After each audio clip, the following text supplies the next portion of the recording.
दिल्ली के जायके के जेवर में कुछ नगीने जरा तेज चमकते हैं और इसी जेवर का एक कोहिनूर है फतेहचंद हरिचंद कचौड़ी वाला, जिसके सतरंगी जायके को वक्त ने अतरंगी बनाया तो दूसरे नगीने करोल बाग चाट वाले के सुनहरे मूंगलेट को जौहरियों ने मशहूर। आइए मेरे साथ आप भी परखिए ये खट्टा मीठा करतबों से जड़ा हुआ दिल्ली का कीमती दस्तरखान।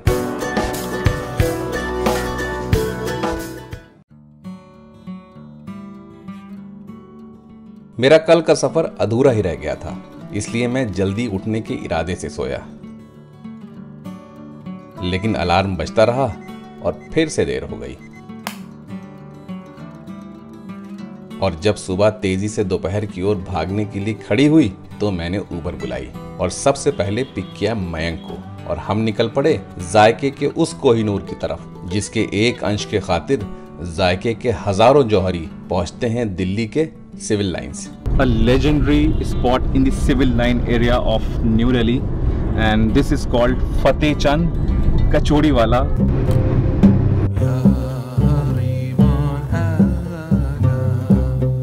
1857 के प्रथम स्वतंत्रता संग्राम में ईस्ट इंडिया कंपनी ने आखिरी मुगल बादशाह बहादुर शाह जफर को बंदी बना दिल्ली पे कब्जा कर लिया, जिसपे 1858 से ब्रिटिश हुकूमत लागू हो गई। तो रंगून में कैद जफर ने दिल्ली के इस हाल पे कहा, नहीं हाल है दिल्ली सुनाने के काबिल, ये किस्सा है रोने और रुलाने के काबिल।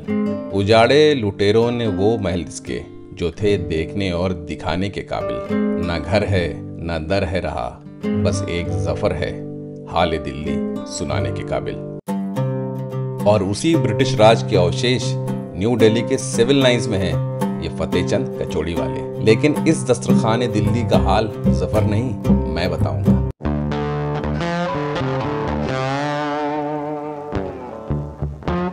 और अगर आप सोच रहे हैं कि मैं कौन हूं, तो मैं हूं गौस बजाज, इस कहानी का सूत्रधार।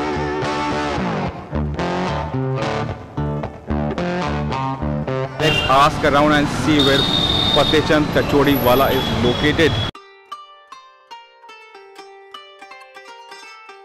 हमारी उबर जहां रुकी उसी राजपुरा रोड के सुरमई सिरहाने पे ईंटों के पायदान पे एक छुपी हुई दुकान के आगे बिगड़ी हुई लाइन लगी हुई थी और एक नौजवान दुकान के आगे गाड़ियों को सीटे से हाँक रहा था ताकि दुकान के आगे ट्रैफिक जैम न होने पाए।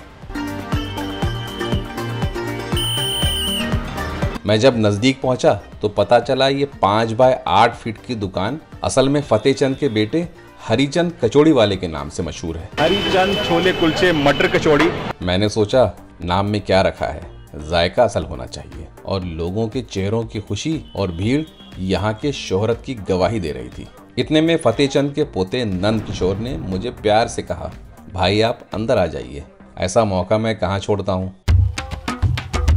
सांस खींच के तंग दुकान के अंदर पहुंचा तो छोटे छोटे भगोने में जायके फैले हुए थे और इन जायके की तिजोरियों को भीड़ ने लगभग खाली कर दिया था। जब दुकान के मालिक की आंखों का एक इशारा हरिचंद के खजांची को मिला तो वो सबसे पहले खस्ता कचौड़ियों पे कुछ मंजिलें चढ़ाने लगा।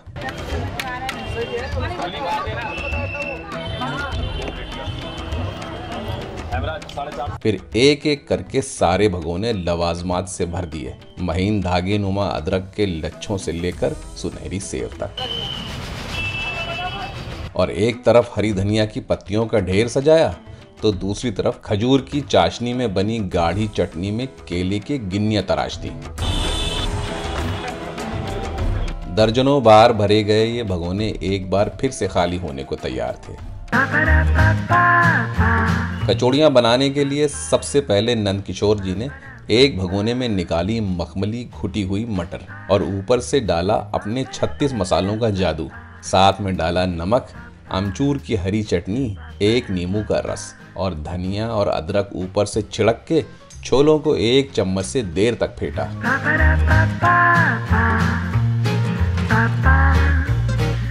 और इन छोलों को सौंधी खस्ता दानेदार कचौरियों पे एक एक करके प्लास्टर करना शुरू कर दिया। जैसे छोले कचौड़ियों पे पकड़ बनाते, उन्हें अमचूर की हरी चटनी बस दिखा दी जाती और ऊपर से काली मिर्च, पीली मिर्च, बड़ी इलायची, छोटी इलायची, लौंग, नौसादर, जीरा और अजवाइन जैसे 36 मसालों के मेल से बने इस पुश्तैनी जादू से कचौड़ियों में जान फूंक दी। और फिर उस पे बगल में खड़े इस दूसरे कारीगर ने चिपकाई हरी धनिया और अदरक और खजूर और केले की चाशनी ऊपर से डाल के सुनहरी सेव की बारिश कर दी। और आखिर में इस सतरंगी जायके पे अनार के दाने जड़ के ये इंद्रधनुषी कचौड़ी आगे बढ़ा दी। ये तैयार पत्ते लगातार दिन भर यूं ही गायब होते रहते हैं। अब तो आप भी सोच रहे होंगे आखिर इस जगह की कहानी क्या है। बताता हूँ। 1960 में फतेहचंद अपने बेटे हरिचंद के साथ आप दाना की तलाश में बबराला से दिल्ली आए। जब फतेहचंद को कहीं काम नहीं मिला तो उनकी बहन ने उन्हें कचौड़ी पे छोले लगा के बेचने का विचित्र आइडिया दिया और वो अपने बेटे के साथ ये जादू का टोकरा लिए एक स्कूल गेट से दूसरे स्कूल गेट पे बच्चों को सालों अपने जायके से रिझाते रहे। और आज 60 साल बाद भी 10 पैसे का वही जायका यहाँ 30 रुपए में मिलता है। लेकिन ऐसी खुशबू के बीच कहानी से किसका पेट भरता है। हमारा कर दीजिए 1 प्लेट कचौड़ी और 1 हमारा कर दीजिए रोल। कारीगर ने फौरन 2 कचौड़ियों पे छोलों का प्लास्टर कर एक पत्ते में लिटा दिया और एक एक करके सारे सतरंगी जायकों की परत चढ़ा दी और मुश्किल से 10 सेकंड में 1 प्लेट तैयार कर दी। मेरे को तो कम से कम 5-6 साल हो गए। और फेवरेट स्पॉट है आपका ये? इनके 2 भाई और भी है जो वहाँ बैठते हैं संजीवन स्कूल के पास। सब हैं अलग अलग, ये अपना वो अपने। तो टेस्ट भी अलग अलग है कि प्राय तो सेम है। और फिर कुलचा रोल के लिए कारीगरों ने 2 कुलचों को तवे पे हल्का सा सेका और छोलों का लेप ऊपर से चढ़ा के थाल में बिछा दिया और ऊपर से कचौड़ी की तरह ही सारे जायकों से सजा के रोल की तरह लपेट दिया और दोनों तैयार प्लेटें मेरे हाथ में थमा दी। सच बोलूं, जगह काफी मशहूर है, लेकिन कहीं ना कहीं कचौड़ी और छोलों के कॉम्बिनेशन से मुझे कुछ ज्यादा उम्मीद नहीं थी। जायके को हल्का आंकते हुए मैंने कचौड़ी की सारी परतें कुरकुराते हुए मुंह में खोल दी। वाह वाह वाह, जबान को हैरान कर देने वाला जायका है ये। मसाले की खुशबू से लेकर खट्टा मीठा खस्ता जायका वाकई में किसी जादू से कम नहीं है। I mean the taste is absolutely amazing. फिर रोल को और भी हल्का आंक कर मैंने वही गलती दोबारा की। मैंने कुलचा रोल को जबान के इशारे से काटा तो वो मुंह में घुलता चला गया। वाह वाह, सब कुछ एक जैसा होने के बावजूद This is true mastery in street food. इसका अपना अलग ही मजा है। और वाकई दिल्ली की सबसे बेहतरीन कचौड़ी की बात की जाएगी तो फतेहचंद हरिचंद कचौड़ी वाले का नाम सबसे ऊपर आएगा। Thank you. Thank you. शाम के 4 बज चुके थे। हमने अलविदा लिया और हम फिर वापस वहीं पहुंच गए जहां हमने कल का सफर अधूरा छोड़ा था, यानी कि करोल बाग। केवी चाट वाले को ढूंढते हुए मैं अब करोल बाग मार्केट के हर मोड़ का लुत्फ लेते हुए अंदर बढ़ रहा था। थोड़ी देर में एक तंग रोड के तिराहे पे रोड पे ही सजी एक पीली सी दुकान को जायके के जौहरियों ने घेरा हुआ था। थोड़ा और नजदीक पहुंचा तो स्टील के काउंटर के पीछे एक नौजवान फ्राई पैन से मूंगलेट को हवा में कलाबाजियां दिलवा रहा था। और ये लाइव मूंगलेट के साइन बोर्ड से सजी हुई दुकान ही हमारी दूसरी मंजिल केवी चाट वाला यानी करोल बाग चाट वाला है।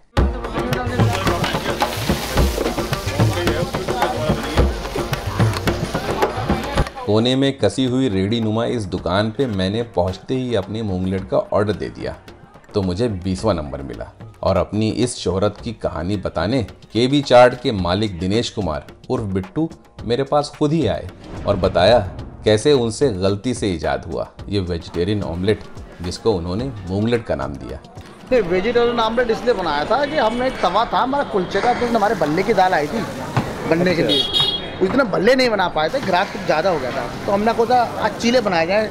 अच्छा, पतले वाले चीले बनाए जाए। तो जब हमारे उड़द की दाल में 1 किलो दाल में 200 ग्राम मूंग की दाल में 200 ग्राम उड़द लगती है बल्ले को उठाने के लिए। तो जब हमने चीले बनाए तो वो मूंगलेट बन गए, उठ गए, राइस कर दिया, उठ गया। मेरी उम्र 47 साल है और मैं पैदा नहीं हुआ था। सबकी है क्योंकि 1970 का मेरे फादर का एमसीडी का चलान है। 1970 में इनके पिताजी लाला ओम प्रकाश करोल बाग के इसी इलाके में चाट बेचते थे। जब काम बढ़ने लगा तो 8वीं कक्षा में पढ़ रहे बिट्टू को स्कूल छोड़ना पड़ा। उसी लगन का फल है कि आज 50 साल बाद उसी बिट्टू ने अपने छोटे भाई राकेश कुमार और 1 दर्जन कारीगरों के साथ अपने पिताजी के सपने को एक नई पहचान दिलाई है।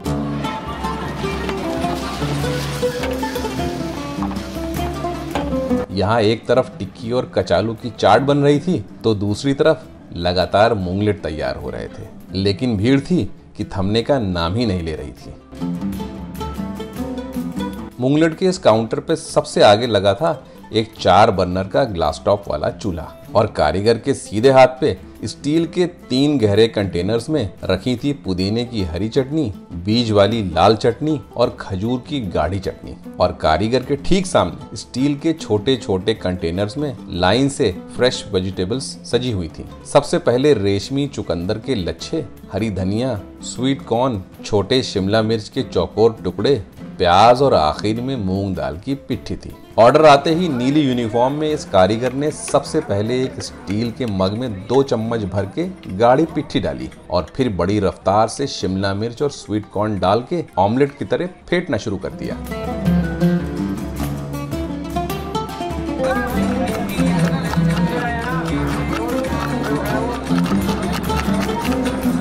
इधर उसने एक गरम तवे पे पहले मक्खन चुरचुराया, उधर पूरा मूंगलेट उसी पे पलट दिया और ऊपर से चुकंदर और धनिया चिपका दी। ठीक इसी तरह इस नौजवान ने बड़े हुनर से एक एक करके चारों मूंगलेट लगा दिए।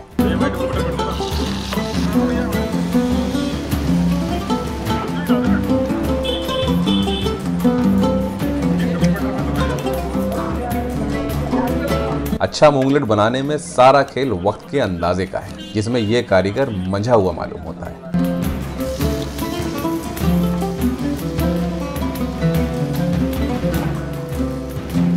दस सेकंड बाद उसने पहला पैन उठाया, मूंगलेट को झिंझोड़ा और उसके उठते ही मूंगलेट को हवा में 6 कलाबाजियां दिलवा दी और दूसरी परत पे कुछ देर खामोश बिठा दिया।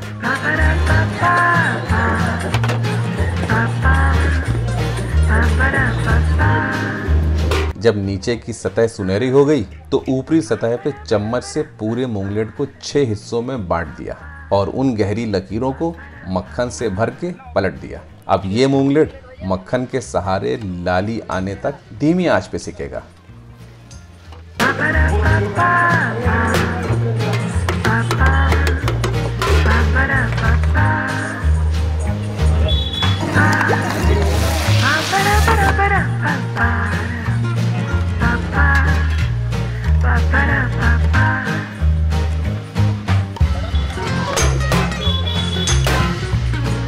और मूंगलेट के तैयार होते ही उसने तीनों चटनियों के साथ एक फॉइल की प्लेट में परोस दिया।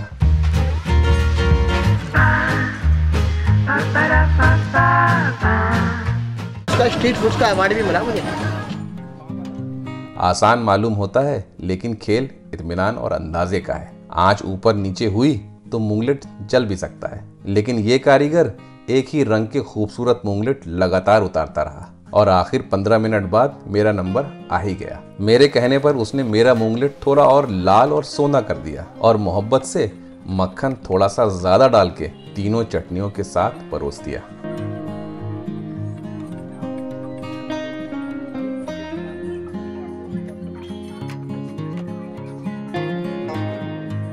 मैंने सामने ही लगी एक टेबल पे अपना हक जमाया और मक्खन में खस्ता हुए इस लाल मूंगलेट का अपना पहला जायका लिया। बस ठीक सा लगा। मैंने सोचा शायद चटनी से ठीक लगे। इस बार मैंने मूंगलेट के इस टुकड़े को खजूर की चटनी में डुबोया। वाह वाह वाह, इसका तो जायका ही बदल गया। बहुत ही मजेदार। इस खजूर की चटनी के बगैर ये मूंगलेट बिल्कुल अधूरा है। आपके साथ सहयोग मिलेगा, आप जैसा बिल्कुल बढ़ने का ही है। अच्छा खाना हर आदमी ढूंढ के आ जाता है, किसी को अगर हम बताए भी ना तभी पहुंच जाएगा आदमी। ठीक है, चलिए बहुत पानी पिएंगे? थोड़ा सा पानी पिला चाय पिएंगे आप? चाय मंगाओ? हमें 2 जगह बची रहेगी हमारी।